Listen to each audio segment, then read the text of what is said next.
Salut à tous, bienvenue, c'est le Conan Story Mag de cet été 2020. Dans l'émission d'aujourd'hui, on va faire un point sur toute l'actu de Détective Conan en France et au Japon. Et mine de rien, ce début d'année a été pas mal mouvementé. On parlera bien sûr du report du film 24, du tome 97 qui va bientôt arriver en France, des Blu-ray, mais également de l'animé et des scans.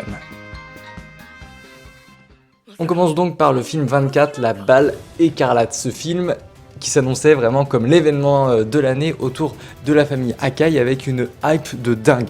Alors hype de dingue, pourquoi moi j'ai mis deux raisons, franchement. Déjà, les films de Détective Conan, ils battent record sur record depuis, je crois que c'est depuis le film 17 en 2013. En fait, ils battent leur propre record. À chaque fois, on se dit, tiens, ça va pas être possible de faire mieux, et à chaque fois, ils augmentent. Ils battent leur propre record au fur et à mesure. Par exemple, on se souvient, là, il y a 2 ans, à la sortie de L'exécutant de Zéro, le film autour d'un héros, le score avait été absolument incroyable. Tout le monde s'est dit que ça serait impossible de dépasser ce score, surtout avec un film autour de Kid et de Makoto qui est sorti l'an dernier, Le Point de Saphir Bleu. Bon, finalement, ce film a encore une fois explosé les compteurs et le 23 a surclassé le 22e film. On a sur le Twitter échangé plein de chiffres comme ça qui montraient que ça a été un vrai carton au Japon, mais aussi dans pas mal de pays à travers le monde. Bon, pas la France, évidemment. Mais ça, vous avez l'habitude. Bon, bref, du coup, le film était hyper attendu pour 2 raisons. Donc pour ses records battus sans cesse, mais aussi pour Akai. Parce que Akai, c'est quand même un personnage qui est ultra apprécié par les fans. Déjà, il est lié à l'intrigue principale, il est arrivé dans le manga il y a très longtemps, je crois que c'était dans les épisodes 200 quelque chose, donc au début des années 2000, je me suis pas renseigné, donc peut-être que je dis des conneries, mais c'était il y a assez longtemps que le personnage est là, que le personnage intrigue. Donc au fur et à mesure, on a appris qu'il appartenait au FBI. Après toutes les péripéties, on va dire, qui lui est arrivé, si vous n'êtes pas trop à jour, je vais éviter de vous spoiler, mais bon. Et donc voilà, c'est un personnage ultra apprécié depuis quelques temps. On met vachement en avant sa famille, que ce soit Mazumi, que ce soit Mary. Toute l'intrigue, en fait, s'est développée autour de ce personnage qui est initialement un personnage secondaire. Et donc tous les mystères autour de lui et de sa famille, visiblement très liés à cette organisation, en fait, à l'organisation des Hommes en Noir. Donc tu as un gros lien aussi avec la trame. Et ben tout ça, ça crée une hype. Et donc comme chaque année, le film, il était attendu, le film 24, pour la mi-avril au Japon. En fait, chaque année, vous avez ce qu'on appelle la Golden Week, qui commence, je crois que c'est fin avril, début mai. Et le film de Conan sort toujours aux alentours du 15 avril, on va dire, un vendredi au milieu du mois d'avril. Donc là, forcément, tout le monde est dans un starting block, sauf que évidemment... Alerte coronavirus. Et voilà. Donc toute la promotion autour du film se passe pourtant à peu près normalement, comme chaque année. Donc tu as des bandes annonces qui sont publiées, il y a beaucoup de pubs à la télévision, sur internet. La musique du générique de fin est sortie en streaming, assez tôt d'ailleurs par rapport aux autres, c'est assez étonnant. Et donc tout se passe pour le mieux, mais le 3 avril, soit 2 semaines seulement, quand même avant la date prévue pour la sortie, on nous annonce que donc la sortie du 24e film de Détective Conan est annulée.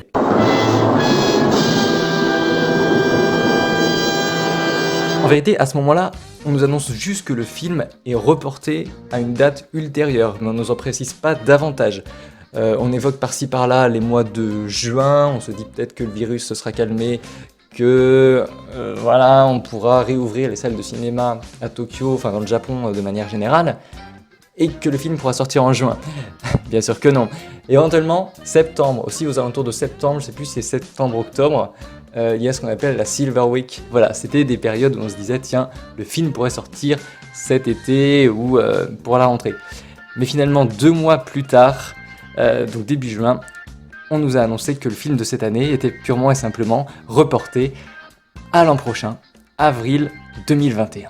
Et oui, pour la production, pour on va dire tout ce qui est toute l'immensité, le business autour de Détective Conan, il était absolument impossible, impensable, hors de question de sortir un film potentiellement hyper puissant à n'importe quelle période de l'année sans être préparé. En plus, le film faisait référence au World Sport Games, qui est évidemment un gros clin d'œil aux Jeux Olympiques de Tokyo, qui ont également été décalés en 2021. Donc c'est une décision choc. Pas de film de détective Conan cette année, c'est une première. Depuis 1997 et le gratte-ciel infernal, jamais détective Conan n'avait été absent des salles obscures japonaises. Et en même temps, j'ai envie de vous dire, ça peut se comprendre de la part des producteurs. Je vous dis, c'est tellement d'argent, enfin je sais pas ce que vous pensez, vous pourrez le dire en commentaire, hein, évidemment, mais c'est tellement d'argent derrière ce film, derrière toute cette promo, qu'ils ont voulu garder ce rythme de sortie, cette période aussi qu'ils connaissent très bien depuis bientôt 25 ans maintenant, pour avoir vraiment toutes les cartes en main. Ce qui va être compliqué, c'est effectivement de faire perdurer la hype au fur et à mesure, parce que, comme je vous l'ai dit tout à l'heure, ils ont annoncé l'annulation du film seulement 2 semaines avant la sortie, mais sinon tout était prêt. Il y avait le Shonen Sunday qui était imprimé, enfin qui est sorti d'ailleurs en annonçant la sortie pour dans 2 semaines, alors qu'on venait juste de nous apprendre que le film était annulé.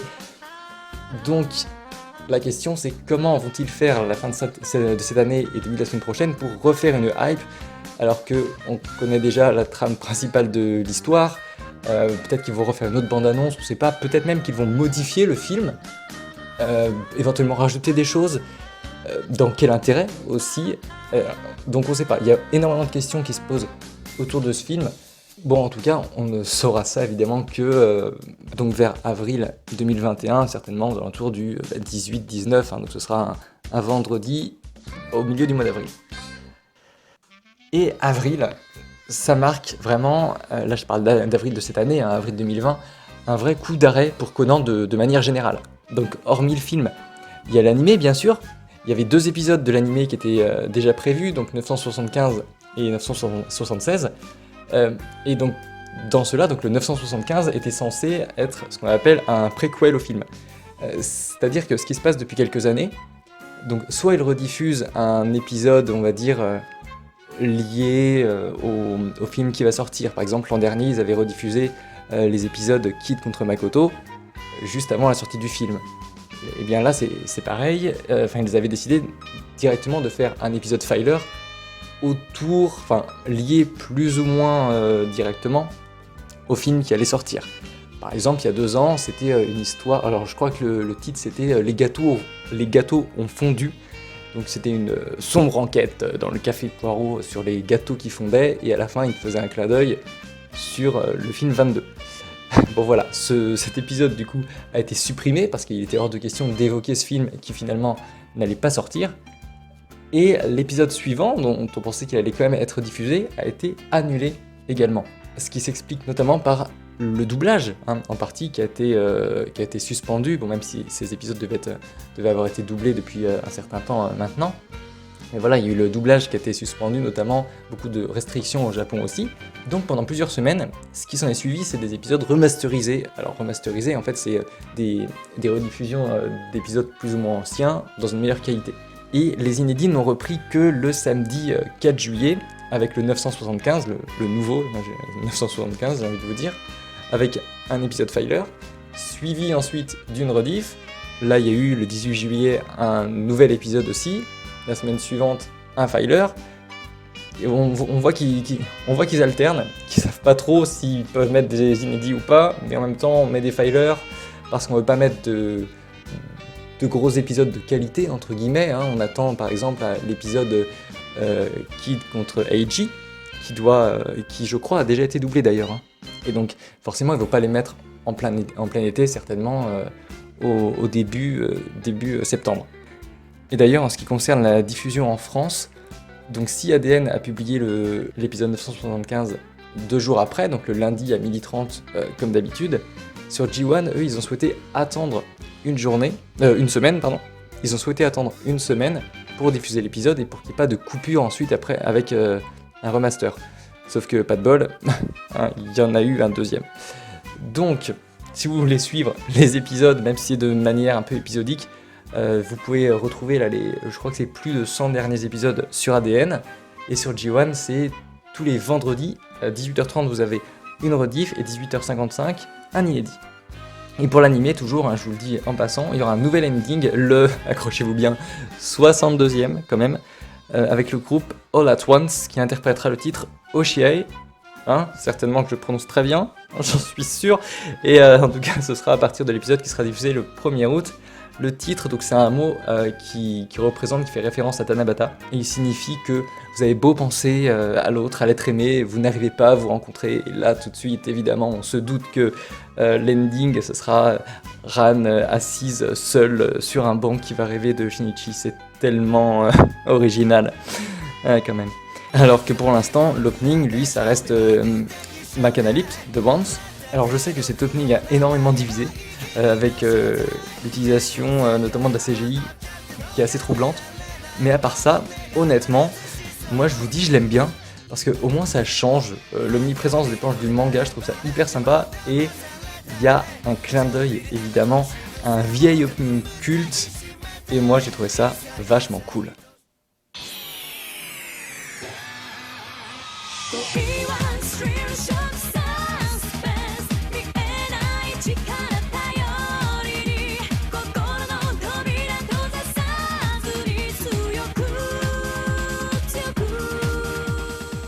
Le coronavirus a également marqué une pause dans la publication du manga.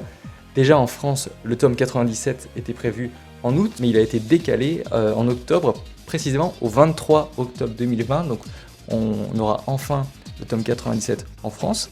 Je rappelle qu'au Japon, eux, ils en sont au tome 98, qui est sorti il y a quelques mois.